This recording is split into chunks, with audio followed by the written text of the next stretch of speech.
Good morning. Today we are starting a new chapter, chapter 6. So lesson 6.1 is about scatter plot. And this chapter has to do more with statistics, with data analysis and display. So for lesson 6.1, we're going to see how to scatter a plot.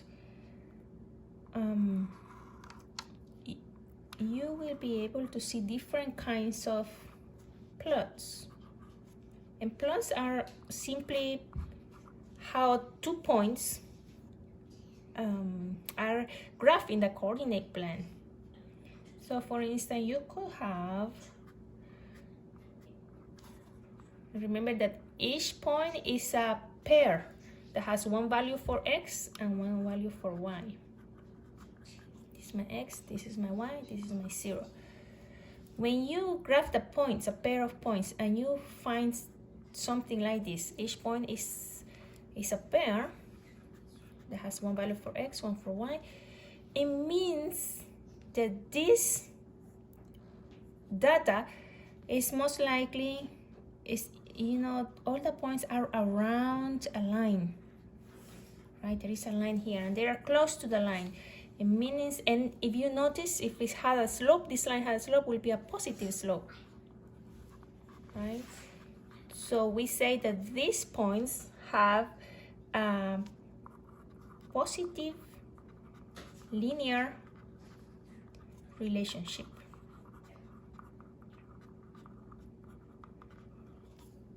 On the other hand, let's say that you are graphing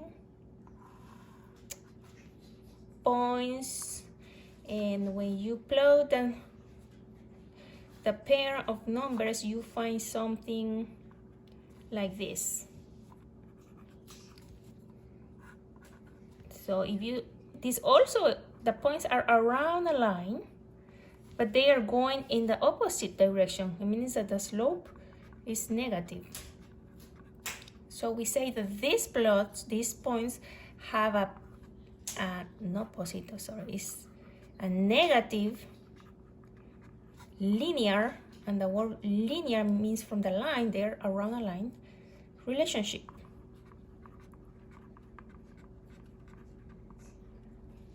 Sometimes you will, when you plot the points, you will find something like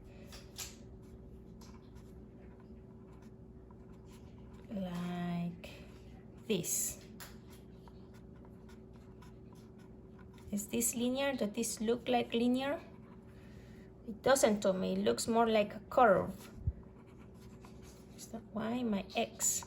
So we say that the points have a non-linear, there is no line, no linear relationship.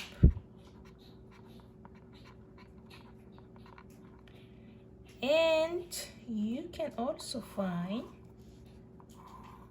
points that are all over the place. Y and x. Do you see any pattern here? No pattern. Therefore, we say that here there is no relationship. A positive linear relationship has the slope positive, a negative linear relationship, and non-linear, there is a relationship, but there is no linear, and there is no relationship over here. Now let's see a real life example. Let's say that you made a study and for some students, and you find out how many minutes the students study and what's the score that they get on their exam.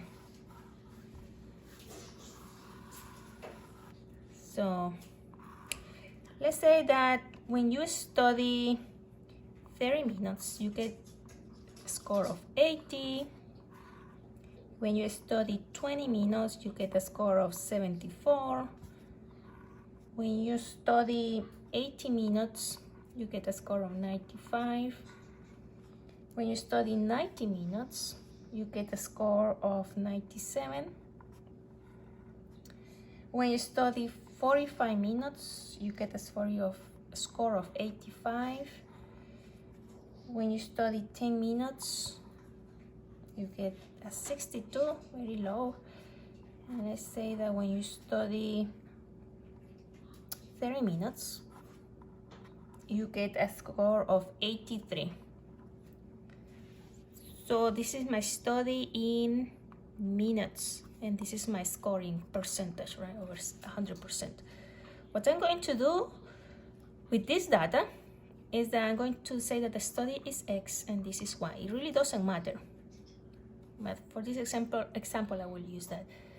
If I want to do the pairs of this, all I have to do is grab each one when X is 30, Y is 80, right? When X is 20, Y is 74. When X is 80, Y is 95. When X is 90, Y is 97. When X is 45, Y is 85. When X is 10, Y is 62. And when X is 30, Y is 83. Now, how about I graph this so I can see a scatter plot and see how this look and what information can I get for a scatter plot. So let me do here. 1, 2, 3, 4, 5, 6, 7, 8, 9, 10. 1, 2, 3, 4, 5, 6, 7, 8, 9, 10. This will be my X. I'm going on 10 CS, 10, 20, 30, 40, 50, 60, 70, 80, 90, and 100 minutes. This is my X, which is the minutes. This will be my Y, which is the score. And for my Y, I think I'm going to go in tens though. 10, 20, 30. Remember, you can do the scale. You can go in 5, however is more convenient. Since I know the numbers of Y, the values are kind of big, I'm going in tens. 40, 50, 60, 70, 80, 90, and 100. So let me graph this. When X is 30, which is over here, my Y is 80. So will be somewhere in here. A graph paper will work much better. So I will just do it by eye. When X is 20, I will have a 74. So 74 will be around here. When X is 80, I have a 95.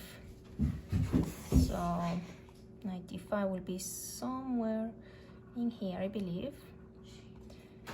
When I have 90 minutes studying, I get a 97, which is almost 100. When I study 45 minutes, which is in the middle here, I get an 85.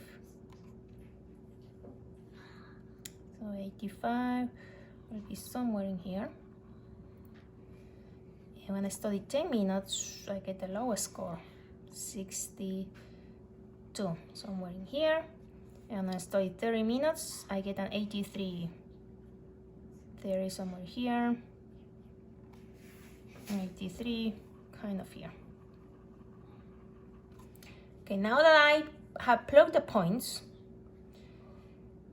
I see that this is the points do align close to a line around. So what can I say? That there is a positive linear relationship between the time of study and the scores obtained. The more time I study, the better scores I get. Right? That's the positive. That's the interpretation. That's the application of this. When you find these points, there are some situations that happen, like what is called a cluster. A cluster is when the points are around one specific place. In my example here, I know that around 80 there is a cluster. So even here, this 70, I will say that these three are kind of close. So I will call this a cluster. Meaning that people to get a 80 score, 80%, I need to study between 20 and 30 minutes. Or when people study between 20 and 30 minutes, they get a score of around 70 and 80. Another important word is an outlier.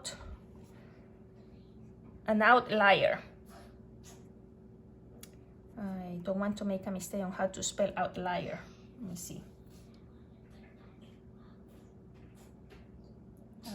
Yeah, that's correct. Outlier is when a number is outside of is away from the rest. Let's say in this example, how about I have one over here? So all the numbers are around here, but I have one that is by itself. So this is an outlier. It's out of the rest. In this, I could say that the 90s, those who get 90 and 97, right? 95 and 97, those are the outliers. But it's the people who study the most, though. So an outlier is the numbers that are away from the rest. And the other word is a gap. A gap is when there is no data in between spaces, like over here. I have no data there. It's like it's missing. What does the gap mean? Empty space. Then nobody studied between 60 and 80 minutes, or between 50. Between 50 and 80 minutes, there is nobody studying. Or the people either study more than 80 minutes or less than 50 minutes. That's what a gap means. There is no data there. So it tells me something. The cluster, the outlier, and the gaps tells me information about the data, and the relationship is given by how they are clustered together, how close they are. Whether there is a relationship, there is no relationship, and what type of relationship, whether or not it's linear. That's how you scatter plots. Lesson 6.1. Have fun.